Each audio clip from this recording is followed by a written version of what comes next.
කියන්න කාරණාවක් තියෙනවා ඔටෝමොබයිල් වලට ලංකාවට මේ වෙනකන් SSW කියන විභාගෙ තිබුණේ නැහැ.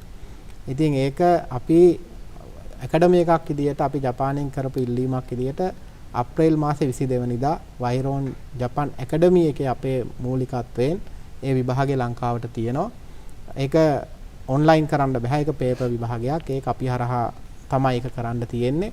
ඉතින් ඔටෝමොබයිල් වලින් ජපානට යන්න හිතාගෙන ඉන්න කට්ටියට මේ වෙනකම් පාරක් තිබුණේ නැහැ SSW විභාගෙ ලියන්න. ඉතින් අප්‍රේල් 22 වෙනිදා විභාගේ අපි කරනවා.